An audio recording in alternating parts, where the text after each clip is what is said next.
तो 25 हमारे क्या चल रहे हैं भाई, मोस्ट टाइम भी क्वेश्चन हैं ये। अब जो क्वेश्चन आपको आता है वो मेरे को कमेंट कर देना, उसको आप लोग खुद से तैयार करोगे भाई। तो पहला क्वेश्चन जो कि बहुत ही ज्यादा बोर्ड एग्जाम की दृष्टि से इंपॉर्टेंट माना जाता है, वैद्युत क्षेत्र की तीव्रता से आप क्या समझते हैं। ज्यादातर बच्चों को तैयार है तो मैं इसको ज्यादा डिस्कस नहीं करूंगा। वैद्युत क्षेत्र की तीव्रता से आप क्या समझते हैं, इसका मात्रक तथा विमा बताइए। इसका मात्रक तथा विमा बताइए। कितने बच्चों को ये क्वेश्चन तैयार है मेरे को जल्दी से कमेंट कर दो, जिससे कि आप लोगों का टाइम बचे। ऐसे क्वेश्चन मैं सॉल्व नहीं कराऊंगा जिनको मैं पहले भी आपको कई बार करा चुका हूं भाई। तो ज्यादातर बच्चों को इसका आंसर पता है भाई, नहीं पता है तो बेटा E बराबर क्या होता है, F/Q0। वैद्युत क्षेत्र में एकांक परीक्षण आवेश पर लगने वाले वैद्युत बल को वैद्युत क्षेत्र की तीव्रता कहते हैं। अगर मात्रक की बात आएगी तो बल का मात्रक क्या होता है बच्चों, न्यूटन होता है ना, और आवेश का मात्रक कूलाम। और एक और हम इसका यूनिट पढ़ते हैं भाई, आप आगे जाके फॉर्मूला देखोगे E बराबर V/D। तो यहां से इसका एक और यूनिट बनता है वोल्ट प्रति मीटर। ज़्यादातर बच्चों को इसका डेफिनेशन तैयार होगा तो हम ऐसे क्वेश्चंस पर ज़्यादा टाइम वेस्ट नहीं करेंगे। अगर मैं इसकी विमा की बात करता हूं भाई कि इसकी विमा क्या होगी, मतलब E की विमा। अब देखो बल की विमा सभी को पता होगी, mL/T⁻² होती है। और नीचे क्या है हमारा कूलाम है, कूलाम के लिए क्या यूज़ करते हैं, AT। और जब आप AT को ऊपर लेके जाओगे तो mL/T⁻² पहले से है, T⁻1 और आएगा तो T⁻³ हो गया और A⁻1 हो गया। और राशि भी आप लोग सभी बच्चे याद रखना, राशि हमारी कैसी है, एक वेक्टर क्वांटिटी है, एक सदिश राशि है, ठीक है। हमारे 70 to 80% बच्चे ऐसे होंगे जिनको इसका आंसर बहुत अच्छे से पता होगा भाई। सही बात है ना बच्चे बाड़ी, एक बार कमेंट कर दो सर हमको बहुत अच्छे से क्वेश्चन आता है। सभी बच्चे कमेंट करना भाई, ठीक है। और जैसे ही देखो माइक हमारा रात चला हुआ रह गया था तो इसका बैटरी आज जल्दी चला जाएगा। कल भी मैंने इसमें बैटरी डाला था, मतलब सेल डाले थे। चलिए क्वेश्चन नंबर 2 चैप्टर 1 से चैप्टर 6 तक के हैं, तो चैप्टर 1 के भी इंपॉर्टेंट क्वेश्चन बेटा हमको लेने पड़ेंगे, ठीक है। चलिए तो कूलाम के नियम से आप क्या समझते हैं, ये इंपॉर्टेंट क्वेश्चन है। कूलाम के नियम से आप क्या समझते हैं, इसका सदिश स्वरूप भी, इसका जो वेक्टर फॉर्म है ना वो, इसका सदिश स्वरूप भी लिखिए। कितने बच्चों को ये वाला क्वेश्चन तैयार है, कृपया करके सभी बच्चे कमेंट करके बताएं कि सर हमको ये वाला क्वेश्चन बहुत अच्छे से आता है। सभी बच्चे कमेंट करें भाई, जितने बच्चों को भी ये क्वेश्चन आता है कूलाम्स लॉ वाला, बहुत अच्छी बात है। अगर आप सभी को आता है तो भाई, नहीं आता है कोई दिक्कत नहीं है, थोड़ा सा मेहनत करो आ जाएगा भाई, ठीक है। तो यहां पर हम क्या लेते हैं, दो बिंदु आवेश Q1 और Q2, इनके बीच की जो दूरी है वो कितनी है, स्मॉल r, ठीक है। अब इन दोनों बिंदु आवेशों के बीच जो वैद्युत बल कार्य करेगा भाई, क्या कार्य करेगा, वैद्युत बल, वो उन आवेशों के परिमाणों के गुणनफल के क्या होता है, अनुक्रमानुपाती होता है। और इनके जो बीच की दूरी होती है इसके वर्ग के व्युत्क्रमानुपाती होता है। इतना सा है वैसे अगर हम देखें कूलाम्स लॉ को तो बस इतना सा है भाई। अगर आप यहां से इस साइन को हटाओगे, कोई ना कोई कांस्टेंट आता है, तो यहां पर क्या है K Q1 × Q2/r², F, जहां स्मॉल k आपका क्या है, एक कांस्टेंट है, या फिर आप इसको नियतांक भी कह सकते हो, वो आपके ऊपर डिपेंड करता है कि आप इसको क्या नाम दे रहे हो। कितने बच्चों को तैयार है भाई ये वाला क्वेश्चन, ज्यादातर को तैयार होगा, ठीक है। ये मत कहना सर हमको तैयार नहीं है, गलत बात है भाई। अब देखो वायु अथवा निर्वात के लिए इस स्मॉल k का हम आपको वैल्यू भी बताए थे। निर्वात जानते हो ना, ऐसा स्थान जहां वायु ना हो उसको निर्वात कहा जाता है। तो वायु अथवा निर्वात के लिए स्मॉल k का एक वैल्यू होता है 1/4πε0। ये वाली वैल्यू हम यहाँ पर इस k की जगह उठा के रख देंगे, तो F = 1/4πε0 Q1 × Q2/r²। अब देखो वायु अथवा निर्वात के लिए इस स्मॉल के का एक और वैल्यू होता है, अगर आप सभी ने पढ़ा है तो स्मॉल के बराबर 9 इंटू 10⁹ न्यूटन मीटर स्क्वायर प्रति कूलम स्क्वायर। तो यहां पर हमारा एफ का एक और वैल्यू बन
अभी आवाज आ रहा होगा बच्चों, ठीक है। मैंने पहले ही बोला था कमेंट कर देना जब आवाज चला जाए तो, ठीक है। चलिए, तो अगर मैं इसके वेक्टर, यहां तक तो क्लियर हो गया होगा भाई। अगर मैं इसके वेक्टर फॉर्म की बात करता हूं तो जो सदिश राशियां हैं, जैसे एफ आपका सदिश राशि होता है, सभी को पता होगा, F vector is equal to 1/4 pi 1/4 pi epsilon not Q1 into Q2 upon R square. और आर कैप हमारे यहां पर क्या होगा, एकांक वेक्टर होगा भाई। क्या होगा बच्चा, एकांक वेक्टर होगा, ठीक है। तो ये वेक्टर फॉर्म है और ये मैंने आपको पूरा का पूरा कूलम्ब्स लॉ बता दिया है। अगला जो क्वेश्चन है, क्वेश्चन नंबर 3, 25 क्वेश्चन मैं आपको बताने वाला हूं आज के सेशन में। गॉस की प्रमेय से आप क्या समझते हैं? गॉस की प्रमेय से आप क्या समझते हैं? इसका गणितीय रूप भी लिखिए, इसका गणितीय रूप भी लिखिए। कितने बच्चों को गॉस की प्रमेय आती है, मेरे को एक बार कमेंट करो सभी बच्चे जल्दी से भाई। की प्रमेय बहुत सारे बच्चे कमेंट करें सर हमको आता है। φe बराबर Q इंटू 1/ε0। अगर आप सभी को याद हो एम्पियर का परिपथीय नियम, और मैंने बोला था ये दोनों एक दूसरे से रिलेट करते हैं, गॉस की प्रमेय और एम्पियर का परिपथीय नियम। अगर याद है तो, नहीं याद कोई बात नहीं है, वैसे मैंने पढ़ा रखा है और इंपॉर्टेंट भी है ये। B vector dot dl vector is equal to mu naught I. तो यहां पर गॉस की प्रमेय क्या कहती है कि किसी बंद पृष्ठ से गुजरने वाला वैद्युत फ्लक्स उस पृष्ठ द्वारा, कोई भी बंद पृष्ठ आप दिखा सकते हो, ये हमारा बंद पृष्ठ है, यहां पर हमारा क्यू आवेश रखा हुआ है, तो किसी बंद पृष्ठ से होकर जो वैद्युत फ्लक्स आपका गुजरेगा वो उस पृष्ठ द्वारा घिरे हुए कुल आवेश का 1/ε0 गुना होता है। ये है हमारा गॉसेस थ्योरम कि किसी बंद पृष्ठ से गुजरने वाला वैद्युत फ्लक्स उस पृष्ठ द्वारा परिबद्ध या घिरे हुए कुल आवेश का 1/ε0 गुना होता है। अब या आप करके इसको क्या लिख सकते हो, फाई बराबर Q/ε0 लिखोगे, और यही हमारी क्या है, गॉस की प्रमेय का गणितीय रूप भी है भाई, ठीक है। तो गॉस की प्रमेय किसे कहते हैं? किसी बंद पृष्ठ से गुजरने वाला वैद्युत फ्लक्स उस पृष्ठ द्वारा परिबद्ध या घिरे हुए कुल आवेश का 1/ε0 गुना होता है। तो ये है बच्चा गॉस की प्रमेय, जो बहुत ज्यादा इंपॉर्टेंट है और ज्यादातर बच्चों ने इसको तैयार कर लिया होगा भाई। जिन्होंने नहीं, ये चैप्टर 1 से चैप्टर 6 तक के सारे क्वेश्चन हैं भाई, ठीक है। तो विभव प्रवणता तथा वैद्युत क्षेत्र की तीव्रता में, वैद्युत क्षेत्र की तीव्रता में संबंध बताइए। सभी बच्चे कमेंट करिए कितने बच्चों को ये पता है, वैद्युत क्षेत्र की तीव्रता और विभव प्रवणता में क्या रिलेशन होता है। अगर नहीं पता है तो बोल दो सर आप ही बता दो भाई, हम बता देंगे, आप लोग टेंशन मत लेना भाई। जल्दी से कृपया करके कमेंट कर दें, जिनको नहीं पता है, जिनको नहीं आता है वो बोल दें, मैं करा दूंगा भाई, नो प्रॉब्लम। देखो बेटा, वैद्युत क्षेत्र की तीव्रता ऋणात्मक विभव प्रवणता के बराबर होती है, ठीक है। और विभव प्रवणता क्या होती है, delta V upon delta X, तो minus delta V upon delta X. ये है हमारा वैद्युत क्षेत्र की तीव्रता और विभव प्रवणता में संबंध। बोर्ड एग्जाम में पूछा जा सकता है, सभी बच्चे इसको तैयार कर लेना। कितने बच्चों को वैसे तैयार है वो भी कृपया करके कमेंट कर दें, थोड़ा सा हमको अच्छा लगेगा कि हाँ आपको गलती से थोड़ा बहुत पता है भाई, ठीक है। नेक्स्ट क्वेश्चन, क्वेश्चन नंबर 5, संधारित्र से आप क्या समझते हैं? संधारित्र से आप क्या समझते हैं? बताइए भाई, क्या समझते हो? पता है क्या समझते हैं? संधारित्र की धारिता की परिभाषा लिखिए। संधारित्र की धारिता की परिभाषा लिखिए, बताइए भाई। तो ये क्वेश्चन भी हम आपको बता चुके हैं, तो यहाँ पर हम आपको थोड़ा सा एक्सप्लेन कर देंगे। इंपॉर्टेंट क्वेश्चन है, आप लोग इनको तैयार कर लेना, जितने भी मैं आपको बता रहा हूँ। तो देखो संधारित्र क्या होता है, तो मैंने आपको बताया था संधारित्र ऐसे दो चालकों का युग्म है, युग्म का मतलब जोड़ा, जिन पर बराबर तथा विपरीत आवेश हों और एक दूसरे से अल्प दूरी पर हों, ठीक है। और अल्प दूरी मैंने आपको बता दी थी कि अगर एक पर पॉजिटिव चार्ज है, दूसरे पर नेगेटिव चार्ज है, तो ज़्यादा अगर आप इनको पास लेके आओगे तो हो सकता है दोनों प्लेटें एक दूसरे से चिपक जाएं। तो उतना डिस्टेंस हमें यहाँ पर मेंटेन रखना है कि दोनों प्लेटें एक दूसरे से चिपकनी नहीं चाहिए, ठीक है। तो डेफिनेशन में आप क्या लिखोगे कि संधारित्र ऐसे दो चालकों का युग्म है जिन पर बराबर लेकिन विपरीत आवेश हो और एक दूसरे से अल्प दूरी, अल्प दूरी का मतलब समझ गए ना, उतना डिस्टेंस हमें रखना है कि दोनों प्लेटें एक दूसरे से चिपकनी नहीं चाहिए। ओके बच्चों, तैयार कर लेना। 2024 के किसी ना किसी पेपर में रखा हुआ है, किसी ना किसी सेट में रखा हुआ है, बाद में मत कहना दिनेश सर ने बताया नहीं था। अब संधारित्र की धारिता क्या होती है भाई, तो हम आपको बताए थे C बराबर Q अपॉन V। संधारित्र की किसी एक प्लेट को दिए गए आवेश तथा प्लेटों के बीच उत्पन्न विभवांतर के अनुपात को संधारित्र की धारिता कहते हैं। सभी को पता होगा, ये नहीं पता है तो भाई मैंने बता दिया है। क्या बोला मैंने? संधारित्र की किसी एक प्लेट को दिए गए आवेश तथा प्लेटों के बीच उत्पन्न विभवांतर के अनुपात को संधारित्र की धारिता कहते हैं। अगर हमसे इसका यूनिट पूछ लिया जाए, देखो आवेश का मात्रक हमारे सभी बच्चों को पता होगा, कूलाम होता है, और V का क्या होता है? वोल्ट। तो कूलाम प्रति वोल्ट हो गया, और इसी को हम क्या कह देते हैं बच्चा? फैरड। क्या बोल देते हैं? फैरड। तो अगर आपसे कोई भी महान इंसान पूछता है, वैसे तो कोई पूछेगा नहीं, आप चलो छोड़ो, क्या आपकी तारीफ करूं, ठीक है, नहीं करनी चाहिए, ठीक है। तो मात्रक क्या होता है? कूलाम प्रति वोल्ट या फैरड। संधारित्र की धारिता किसे कहते हैं? तो संधारित्र की किसी एक प्लेट को दिए गए आवेश और प्लेटों के बीच उत्पन्न विभवांतर के अनुपात को संधारित्र की धारिता कहते हैं। संधारित्र किसे कहते हैं? तो संधारित्र ऐसे दो चालकों का युग्म है जिन पर बराबर तथा विपरीत आवेश हो तथा एक दूसरे से अल्प दूरी पर स्थित हो। तो 5 क्वेश्चन तक मेरे को नहीं लगता कि किसी बच्चे को डाउट होना चाहिए। तैयार कर लेना भाई सारे क्वेश्चन जितने भी बता रहा हूं। चलिए आगे बढ़ते हैं अगले क्वेश्चन की तरफ। क्वेश्चन नंबर 6, समांतर प्लेट संधारित्र की धारिता का व्यंजक लिखिए। यह भी क्वेश्चन बहुत ज्यादा रिपीटेड है भाई।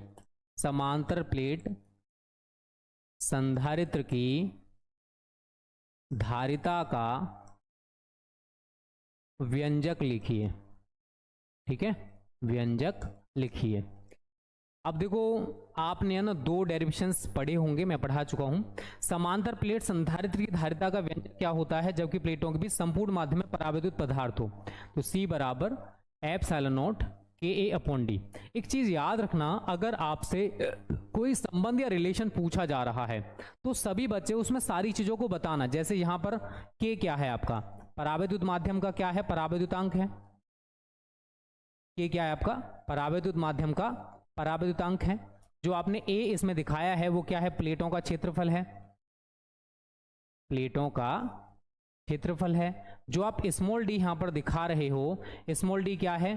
प्लेटों के बीच की दूरी है, प्लेटों के बीच की दूरी है, ठीक है। ये सारी चीज आपको दिखानी पड़ेगी भाई, तभी आपको नंबर मिलने वाले हैं, इस चीज को याद रखना। ठीक है। अगर आप गलत फहमी में 0 अरे हम ऐसे लिख के आ जाएंगे पूरे नंबर मिलेंगे, नहीं। अगर प्लेटों के बीच आंशिक रूप से परावैद्युत माध्यम की पट्टी रखी हो तो C बराबर होता है epsilon not A upon D minus T plus T upon K। ये क्या है? समांतर प्लेट संधारित्र की धारिता है जबकि प्लेटों के बीच आंशिक रूप से परावैद्युत माध्यम की पट्टी रखी हो, तो आपको ये लिख के आना है। अब सारी चीजें तो सिमिलर हैं भाई। टी यहां पर क्या है? पट्टी की मोटाई। जो आपने परावैद्युत माध्यम की पट्टी ले रखी है उस पट्टी की जो मोटाई है वो यहां पर क्या है? स्मॉल टी है। कैपिटल के वही होएगा, परावैद्युत माध्यम का परावैद्युतांक रहेगा। एप्सिलॉन नॉट सभी बच्चे जानते होंगे, ठीक है। वायु अथवा निर्वात की वैद्यशीलता होती है, इसकी वैल्यू भी सभी बच्चे याद रखना। एप्सिलॉन नॉट का जो आंकिक मान होता है 8.85 इंटू 10⁻12 कूलम स्क्वायर प्रति न्यूटन मीटर स्क्वायर होता है। कोई भी बच्चा इसको भूलना मत। अगर एग्जाम में आएगा तो आप आसानी से इसको लिख के आ सकते हो, ठीक है। कब लिख पाओगे? जब आपने तैयार कर रखा है। तो ये है हमारा छठा क्वेश्चन। आई थिंक हमारे ज्यादातर बच्चों को इसका आंसर पता हो भाई। भरोसा नहीं है, पता है नहीं पता, बट मान के चलो भी पता है, ठीक है। चलिए अब यहां पर एक और क्वेश्चन बन जाता है आपका, क्वेश्चन नंबर 7। अगर आप लिखना चाहते हो लिख सकते हो। समांतर प्लेट संधारित्र की धारिता किन किन बातों पर निर्भर करती है? समांतर प्लेट संधारित्र की धारिता किन किन बातों पर निर्भर करती है? किन किन बातों पर निर्भर करती है? ये क्वेश्चन भी इंपॉर्टेंट है भाई, कई बार पूछा गया है, तो आप इसको भी तैयार कर लेना। तो देखो अगर मैं इसके फॉर्मूला की बात करता हूं C बराबर epsilon not KA upon D, तो समांतर प्लेट संधारित्र धारिता अगर मैं इसकी बात करता हूं तो C प्रोपोर्शनल के समांतर प्लेट संधारित्र की धारिता प्लेटों के बीच भरे परावैद्युत माध्यम के परावैद्युतांक पर निर्भर करती है। C प्रोपोर्शनल A प्लेटों के क्षेत्रफल पर निर्भर करती है। C प्रोपोर्शनल 1/D और प्लेटों के बीच की दूरी पर निर्भर करती है। अगर हम इनमें चेंजेस करेंगे तो समांतर प्लेट संधारित्र की धारिता भी परिवर्तित हो जाएगी। तो सभी बच्चे याद रखना, समांतर प्लेट संधारित्र की धारिता किन किन बातों पर निर्भर करती है? तो परावैद्युतांक के अनुक्रमणुपाती होती है, प्लेटों के क्षेत्रफल के अनुक्रमणुपाती होती है और प्लेटों के बीच की दूरी के व्युत्क्रमणुपाती होती है। सभी बच्चे इसको तैयार कर लेना, जिन्होंने भी तैयार नहीं किया है कर लेना भाई। और जिन्होंने अभी तक वीडियो को एक प्यारा सा लाइक नहीं किया है। क्वेश्चन नंबर 8 ये भी इंपॉर्टेंट है भाई, और कुछ बच्चों को ये आता भी होगा भाई, मुझे भरोसा है। इलेक्ट्रॉन वोल्ट किस राशि का मात्रक है? ये छोटे छोटे क्वेश्चन है जो आते हैं। इलेक्ट्रॉन वोल्ट किस राशि का मात्रक है? एक इलेक्ट्रॉन वोल्ट में कितने जूल होते हैं? ये भी हमारे सभी बच्चों को पता होगा, कितने जूल होते हैं। कितने बच्चों को भाई ये वाले क्वेश्चन पता है? मेरे को जल्दी से कमेंट करके बताओ कि सर हमको ये वाला क्वेश्चन बहुत अच्छे तरीके से आता है। सभी बच्चे कमेंट करना भाई, एक करेगा नहीं काम चलेगा, सभी को कमेंट करके बताना है। इलेक्ट्रॉन वोल्ट किस राशि का मात्रक है और एक इलेक्ट्रॉन वोल्ट में कितने जूल होते हैं? ज्यादातर को तो पता होगा भाई, जिनको नहीं पता उनको हम बता देंगे, आप टेंशन ना लिया करो। अच्छे नहीं लगते हो टेंशन लेते हो भाई, ठीक है। चलिए तो बेटा इलेक्ट्रॉन वोल्ट ऊर्जा का एक छोटा मात्रक है। क्या है ये? ऊर्जा का एक छुटकू सा मात्रक है। और हम आपको ये भी बताए हैं कि एक इलेक्ट्रॉन वोल्ट में 1.6 इंटू 10⁻⁻19 जूल होते हैं।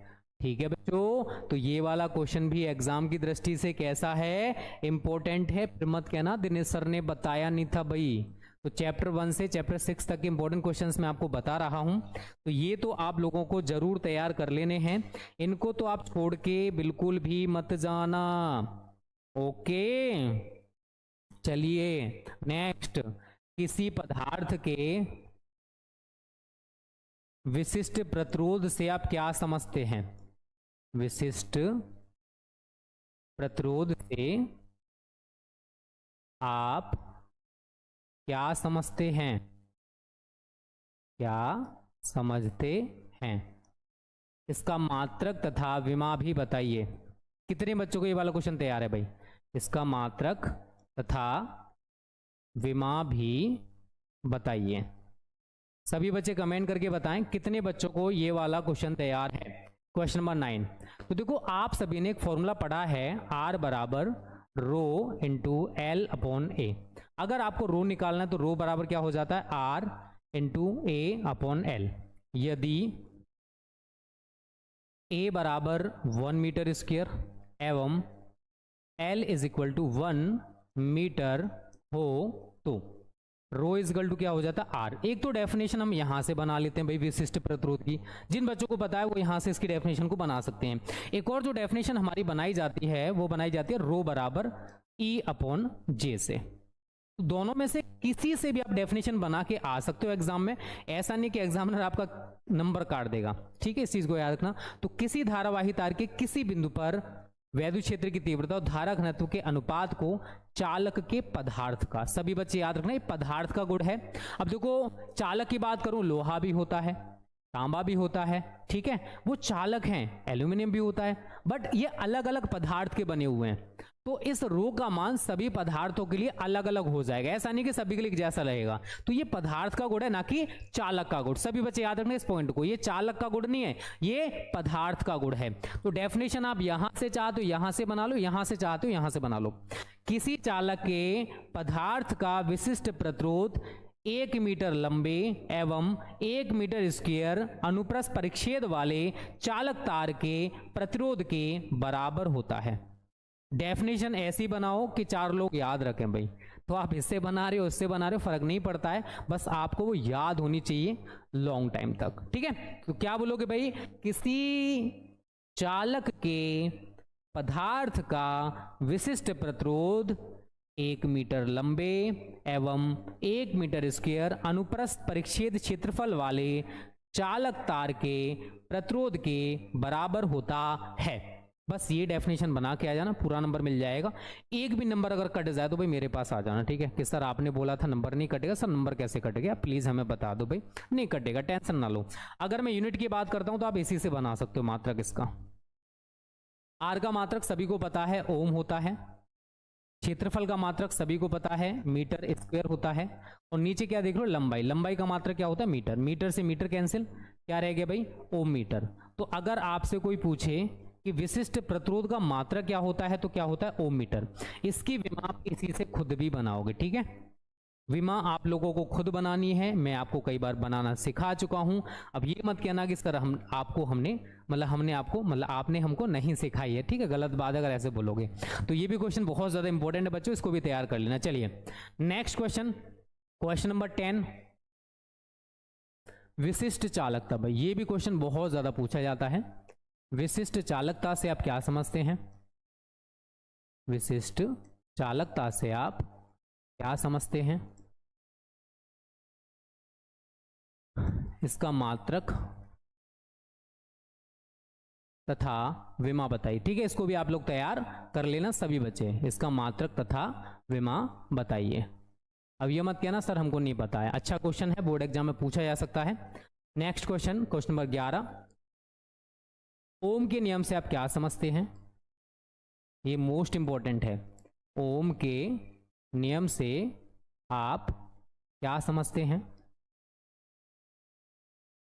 आप क्या समझते हैं। तो कितने बच्चों को भाई ओम का नियम तैयार है, एक बार जल्दी से कमेंट कर दो मेरे को, जल्दी से कमेंट करना भाई। और अभी देख रहा हूं मैं 150 प्लस लाइक नहीं हुए हैं, जल्दी से लाइक कर दो सभी बच्चे, ठीक है। और ये सारी चीजें विद सॉल्यूशन पाना चाहते हो। चलिए भाई, ओम का नियम किसे कहते हैं, अगर नहीं पता है तो हम आपको बता दे रहे हैं भाई। ओम का नियम, तो यदि किसी चालक की भौतिक अवस्थाएं जैसे ताप या फिर उसका लेंथ, अगर ये ना बदलें, अवस्थाएं ना बदलें, तो चालक के सिरों के बीच लगाया गया विभवांतर एवं उसमें प्रवाहित धारा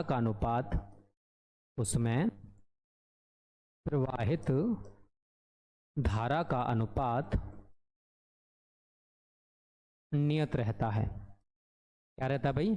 नियत रहता है। और इस नियतांक को क्या कहते हैं? सभी बच्चों को पता है, चालक का प्रतिरोध कहा जाता है। तो V upon I is equal to constant, और जो कॉन्स्टेंट है ये हमारा क्या होता है? Capital R। ये कब है? जब चालक की भौतिक अवस्थाएं कांस्टेंट हैं, वो बदल नहीं रही हैं, वो परिवर्तित नहीं हो रही हैं, तब हम इसको अप्लाई करने वाले हैं। ये भी 2024 के किसी ना किसी सेट में भाई आपको देखने को मिलेगा। बाद में मत कहना सर आपने बताया नहीं था भाई। तो यहाँ तक अगर सभी बच्चों को सब कुछ क्लियर है तो मेरे को जल्दी से बता दो भाई कि सर हमको यहाँ तक सब कुछ क्लियर है। नेक्स्ट क्वेश्चन इसी चैप्टर से पूछा जाता है, क्वेश्चन नंबर 12। इलेक्ट्रॉनों के अनुगमन वेग से, इलेक्ट्रॉनों के अनुगमन वेग, मोस्ट इंपॉर्टेंट क्वेश्चन है भाई। अनुगमन वेग या अपवाह वेग से आप क्या समझते हैं? अपवाह वेग से आप क्या समझते हैं? क्या समझते हैं? तो देखो, अगर हमने कोई चालक ले रखा है, अगर कोई चालक तार है और उस चालक तार के सिरों के बीच हमने कोई बैटरी लगा दी, अर्थात उसमें कोई वैद्युत क्षेत्र लगा दिया, कोई विभवांतर उत्पन्न कर दिया, तो उसमें जो फ्री इलेक्ट्रॉन्स होते हैं, उसमें जो मुक्त इलेक्ट्रॉन्स होते हैं, वो वैद्युत क्षेत्र के विपरीत दिशा में एक सूक्ष्म नियत वेग से गति करने लगते हैं। तो ये क्या है? इलेक्ट्रिक फील्ड का डायरेक्शन है, और फ्री इलेक्ट्रॉन्स एक सूक्ष्म नियत वेग से वैद्युत क्षेत्र के विपरीत दिशा में गति करने लगते हैं। और ये जो वेग होता है इसको Vd कहा जाता है, जिसका वैल्यू लगभग 10⁻⁴ मीटर प्रति सेकंड होता है। तो जब किसी चालक के सिरों के बीच बैटरी जोड़कर विभवांतर उत्पन्न किया जाता है, तो चालक में जो मुक्त इलेक्ट्रॉन्स होते हैं, जो फ्री इलेक्ट्रॉन्स होते हैं, वो वैद्युत क्षेत्र के विपरीत दिशा में, वैद्युत क्षेत्र इधर साइड है, इसके विपरीत दिशा में एक सूक्ष्म नियत वेग से गति करने लगते हैं। और इस सूक्ष्म नियत वेग को बच्चों क्या कहा जाता है? अनुगमन वेग या फिर अपवाह वेग। और इसका जो वैल्यू होता है ना, लगभग होता है 10⁻⁴ मीटर प्रति सेकंड। तो आप अगर लिखना चाहते हो इंग्लिश में, इसको ड्रिफ्ट वेलोसिटी कहा जाता है। तो आप क्या लिखोगे? यदि किसी चालक के, या जब किसी चालक के सिरों के बीच बैटरी जोड़कर विभवांतर उत्पन्न किया जाता है, तो चालक में मुक्त इलेक्ट्रॉन वैद्युत क्षेत्र के विपरीत दिशा में एक सूक्ष्म नियत वेग से गति करने लगते हैं। और इस सूक्ष्म नियत वेग को क्या कहते हैं? अनुगमन वेग या अपवाह वेग। ये भी बेटा 2024 के लिए मोस्ट इंपोर्टेंट क्वेश्चन है। सभी बच्चे इसको घोल के पी के चले जाना, बिल्कुल भी छोड़ के मत जाना, फिर आप बाद में कहोगे सर आपने तो बोला था, बट सर अफसोस हम इसको तैयार करके नहीं गए थे। तो गलती मेरा नहीं होगा, वहां पर गलती आप लोगों का होगा कि आप लोग उसको तैयार करके नहीं गए थे। ठीक है भाई, यहां तक सारी चीजें क्लियर हो रही हैं भाई। केवल मोस्ट इंपॉर्टेंट क्वेश्चन ही मैं आपको करा रहा हूं। ऐसे तो बहुत सारे क्वेश्चन हैं, अगर मैं चैप्टर वाइज उठाऊंगा तो टाइम कम पड़ जाएगा, 1 घंटा। ठीक है, चलिए भाई। चुंबकीय फ्लक्स घनत्व का SI मात्रक, क्वेश्चन नंबर 13। चुंबकीय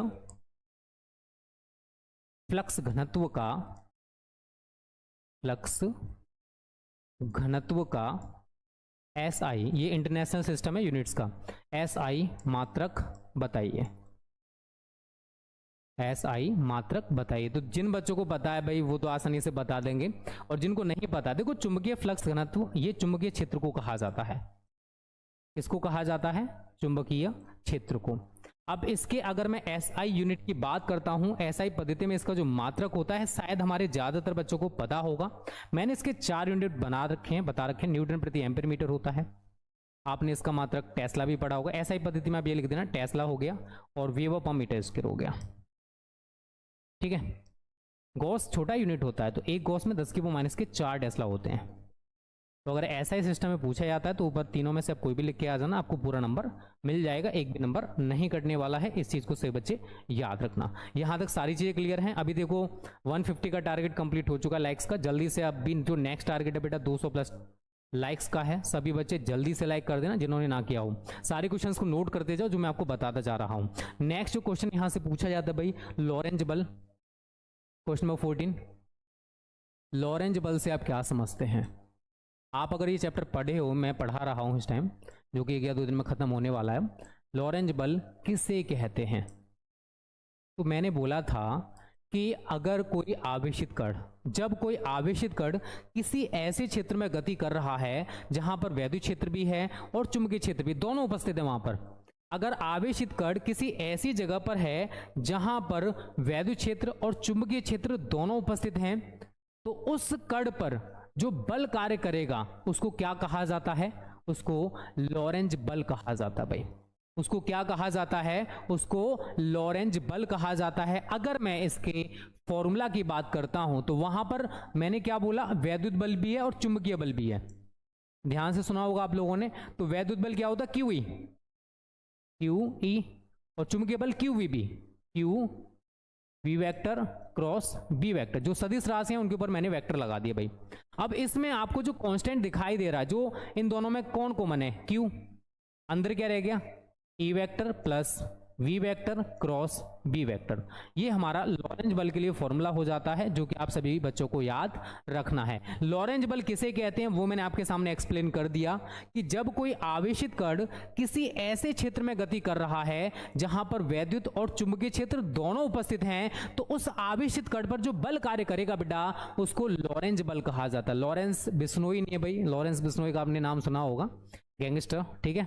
बहुत सारे लोग उनको पता नहीं क्या क्या बोलते हैं, बट जिनके लिए जैसे हैं वैसे सही है भाई, ठीक है। हम किसी की उपेक्षा नहीं कर सकते हैं भाई, ठीक है। बल है, सभी ने पढ़ा होगा इसके बारे में भाई। नहीं पढ़े हो तो भाई पढ़ लिया करो, ठीक है। अगला जो क्वेश्चन है यहां पर जो इंपॉर्टेंट है, एम्पियर का परिपथ्य नियम। एम्पियर का परिपथ्य नियम बहुत अच्छे तरीके से, इसके अनुप्रयोग में मैं आपको पढ़ा चुका हूं। एम्पियर का परिपथ्य नियम लिखिए भाई, परिपथीय नियम लिखिए। सभी ने पढ़ा होगा, integration B vector dot dl vector is equal to mu naught I. शायद आप लोगों ने नहीं पढ़ा है तो इसको तैयार कर लेना। ये भी 2024 के भाई पेपर में रखा हुआ है। बाद में मत कहना कि सर आपने तो सर बोला था बट हम सर उसको तैयार करके नहीं गए थे। गलती वहां पर मेरा नहीं होएगा, गलती किसका होएगा? आप लोगों का। हमने तो बोला था बेटा तैयार कर लो कर लो कर लो, आप लोग नहीं किए थे। अंडरस्टैंड? गलती किसका हुआ? उसको तैयार कर लेना सही बच्चे। Question number next, question number 16। ये इतने में से कितने क्वेश्चंस तैयार हैं वैसे कमेंट करोगे जरा? आप लोग ज्यादा से ज्यादा तैयार कर लेना भाई, ठीक है। नेक्स्ट है बायो सेवर्ट का नियम क्या है? बायो सेवर्ट का नियम क्या है? तो बहुत सारे बच्चों ने पढ़ रखा है, delta B is equal to mu not upon 4 pi I delta L sine theta upon R square. ये हमारा बायो सेवर्ट का नियम है, ठीक है। बहुत सारे क्वेश्चंस हैं जो एग्जाम में बार बार पूछे जाते हैं। तो ये सारे क्वेश्चंस तो आप लोगों को 102% भाई तैयार कर लेने हैं। मैं 101% नहीं बोलूंगा, 102% बोलूंगा, बिकॉज क्वेश्चन हैं इंपॉर्टेंट, एग्जाम में आपको देखने को मिलेंगे। चलिए क्वेश्चन नंबर 16 हो गए। क्वेश्चन नंबर 17, चुंबकीय द्विध्रुव आघूर्ण से आप क्या समझते? जिन बच्चों ने कल का सेशन देखा था उनको चुंबकीय द्विध्रुव आघूर्ण पता होगा भाई, ठीक है। चुंबकीय द्विध्रुव आघूर्ण से आप क्या समझते हैं? इंपॉर्टेंट क्वेश्चन है ये भी। आप क्या समझते हैं? इसका मात्रक तथा विमा बताइए, तथा विमा बताइए। इसको ज्यादातर बच्चे तैयार कर लेना। मैंने आपको कल पढ़ाया था टाउ बराबर एम बी साइन थीटा, इसी में टाउ बराबर एम बी साइन थीटा। यदि b इज इक्वल टू 1 एवं theta is equal to 90 degree हो तो मैंने बोला था tau is equal to m। किसी चुंबकीय द्विध्रुव का आघूर्ण उस बलयुग्म के आघूर्ण के बराबर होता है जो एकांक व एक समान चुंबकीय क्षेत्र में क्षेत्र के लंबवत रखने के लिए उस मैग्नेटिक डाइपोल पर, उस चुंबकीय द्विध्रुव पर कार्य करता है। ज्यादातर बच्चों को पता होगा। यूनिट की बात करूं तो मैंने आपको बोला था भाई m बराबर क्या हो जाएगा? Tau upon b sine theta. इन सभी से जो हमारा यूनिट निकल के आया था वो क्या है भाई? m का अगर आप यहां से मात्रक निकालोगे, सभी बच्चे ट्राई कर सकते हो यार। टाउ क्या है? बलयुग्म न्यूटन मीटर, b न्यूटन प्रति एम्पियर मीटर, न्यूटन से न्यूटन कैंसिल, एम्पियर मीटर आपको ऊपर आ जाएगा। तो इसका जो यूनिट बनता है वो क्या बनता है? Ampere metre square. अगर मैं यहां पर इसके विमा की बात करता हूं, एम्पियर के लिए ए ही यूज करेंगे, दूरी के लिए एल होता है तो एल की पावर 2, तो यहां पर क्या बन जाएगा? ए एल की पावर 2। राशि मैंने कल आपसे बोला था बेटा, ये कैसी राशि है हमारी, तो आप सभी को याद रखना है, एक सदिश राशि है, एक वेक्टर क्वांटिटी है। तो ये भी क्वेश्चन 2024 एग्जाम के लिए बहुत ज़्यादा इंपॉर्टेंट है। सभी बच्चे इसको भी घोल के पी के जाना भाई, कोई भी बच्चा मुझे ऐसा ना दिखे जो इसको तैयार करके नहीं जा रहा है। ओके,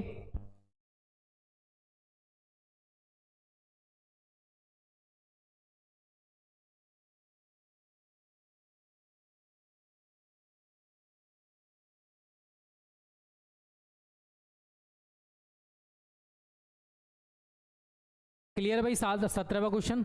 चलिए आगे बढ़ते हैं अगले क्वेश्चन की तरफ। क्वेश्चन नंबर 18, 3 क्वेश्चन मैं यहाँ पर लिखाऊंगा, क्वेश्चन नंबर 19 और क्वेश्चन नंबर 20, क्योंकि मैंने बोला है चैप्टर 1 से चैप्टर 6 तक कितने क्वेश्चन बोले हैं बच्चों, आपको कम से कम 25 क्वेश्चंस तैयार कर लेने हैं, जो मैं आपको बता रहा हूं। अगर नहीं करोगे तो फिर वो आपकी प्रॉब्लम है, ठीक है। मैंने तो बोल दिया भाई तैयार कर लेना, बट आप लोग करके। या नमन कोण से आप क्या समझते हैं, बहुत ज्यादा इंपॉर्टेंट क्वेश्चन है। नमन कोण से आप क्या समझते हैं, कितने बच्चों को तैयार है मेरे को जल्दी से बता दो, आप क्या समझते हैं, ठीक है। इसको तैयार कर लेना। भू चुंबकत्व के अवयव लिखिए, अवयव लिखिए, इनमें आपस में क्या संबंध है, इनमें आपस में क्या संबंध है, ठीक है। और देखो जो बच्चा फ्री मॉडल से आप क्या समझते हैं, बहुत ज्यादा इंपॉर्टेंट क्वेश्चन। चुंबकत्व के परमाणुीय मॉडल से आप क्या समझते हैं, आप क्या समझते हैं, ठीक है बच्चों। ये सारे क्वेश्चंस इंपॉर्टेंट हैं, जितने मैंने यहाँ लिखे हुए हैं इनकी तैयारी तो आपको जरूर कर लेनी है भाई। Question number 21, question number 22, question number 23, question number 24 and question number 25, ठीक है। सारे क्वेश्चंस मैं समझाऊंगा, टेंशन मत लेना, क्योंकि मैंने क्या बोला है, केवल 25 क्वेश्चंस जो यहां से पूछे जाएंगे वो आप लोगों को तैयार करने हैं। इनको तो जरूर तैयार कर लेना भाई, नहीं करोगे नुकसान मेरा नहीं होने वाला, आप लोगों का होने वाला है, ठीक है। विद्युत चुम्बकीय प्रेरण संबंधी फैराडे के नियम लिखिए, विद्युत चुम्बकीय प्रेरण संबंधी फैराडे के नियम लिखिए। तो वैज्ञानिक फैराडे ने विद्युत चुम्बकीय प्रेरण के संबंध में 2 नियम दिए थे। जो पहला नियम है उसको न्यूमैन का नियम भी कहा जाता है, और जो दूसरा नियम है उसे लेंज का नियम कहते हैं। तो पहला नियम क्या कहता है कि किसी परिपथ में उत्पन्न प्रेरित विद्युत वाहक बल चुंबकीय फ्लक्स परिवर्तन की ऋणात्मक दर के बराबर होता है, E बराबर minus delta phi B upon delta T. अगर कुंडली में फेरों की संख्या कैपिटल एन है तो E बराबर minus N delta phi B upon delta T हो जाता है, और इसको हम न्यूमैन, नया आदमी, न्यूमैन का नियम भी कहते हैं। जो दूसरा नियम है वो लेंज का नियम कहलाता है कि किसी परिपथ या किसी कुंडली में उत्पन्न प्रेरित विद्युत वाहक बल या प्रेरित धारा सदैव उस कारण का विरोध करती है जिससे कि उसको उत्पन्न किया गया है। ये क्वेश्चन इतना ज्यादा इंपॉर्टेंट है भाई, बोर्ड एग्जाम्स की दृष्टि से मैं आपको बता नहीं सकता, ठीक है। इसको भी तैयार कर लेना, ये इंपॉर्टेंट क्वेश्चंस हैं। क्वेश्चन नंबर 22, स्वप्रेरकत्व या स्वप्रेरण गुणांक से आप क्या समझते हैं, स्वप्रेरण गुणांक से आप क्या समझते हैं, क्या समझते हैं। इसका मात्रक तथा विमाभी बताइए, इसका मात्रक तथा विमाभी बताइए। भाई इसको भी आप घोल के पी के जाना, बहुत बार पूछा गया क्वेश्चन है। ये सारे के सारे क्वेश्चन जितने भी मैं बताऊंगा ना, ये इतने ज्यादा इंपॉर्टेंट है जिनकी आप कल्पना नहीं कर सकते। क्या नहीं कर, अन्योन्य प्रेरकत्व या अन्योन्य प्रेरण गुणांक से, अन्योन्य प्रेरण गुणांक से आप क्या समझते हैं, आप क्या समझते हैं। इसका मात्रक तथा विमा भी बताइए, इसका मात्रक तथा विमा भी बताइए। देखो मात्रक और विमा दोनों का सिमिलर है, आप सभी को अगर पता हो तो, नहीं पता है तो मैंने बता दिया, ठीक है। स्वप्रेरण तथा अन्योन्य प्रेरण का एक एक उदाहरण बताइए। स्वप्रेरण तथा अन्योन्य प्रेरण का एक एक उदाहरण बताइए। तो मैंने देखो आपको बहुत अच्छे से चैप्टर पढ़ा रखे हैं। तो स्वप्रेरण का जो एग्जाम्पल होता है, मैंने आपको बोला था चौक कुंडली है इसका एग्जाम्पल, इसका जो उदाहरण है चौक कुंडली स्वप्रेरण की घटना पर आधारित है। और जो ट्रांसफॉर्मर है वो अन्योन्य प्रेरण के सिद्धांत पर कार्य करता है। शायद हमारे सभी बच्चों को पता होगा, जो हमारे साथ रेगुलर हैं उनको पता होगा भाई। और जो ईद के चांद हैं आज आ गए, दोबारा उनका भरोसा नहीं कि भाई कब आएंगे, उनके बारे में मैं कुछ नहीं कह सकता, ठीक है। उनका तो फिर भगवान ही मालिक है, फिर वो भगवान भरोसे जी रहे हैं, इस चीज़ को याद रखना। बिकॉज अभी आप टाइम नहीं दे सकते हो तो भाई कब टाइम दोगे ये बता दो। एंड लास्ट क्वेश्चन है बच्चा, भंवर धाराओं से आप क्या समझते हैं? भंवर धाराओं से आप क्या समझते हैं? तो ये 25 वो क्वेश्चन हैं जो बोर्ड एग्जाम में आपको जरूर देखने को मिलेंगे, चैप्टर 1 से चैप्टर 6 तक। इसकी जो PDF एकदम फ्री ऑफ कॉस्ट इस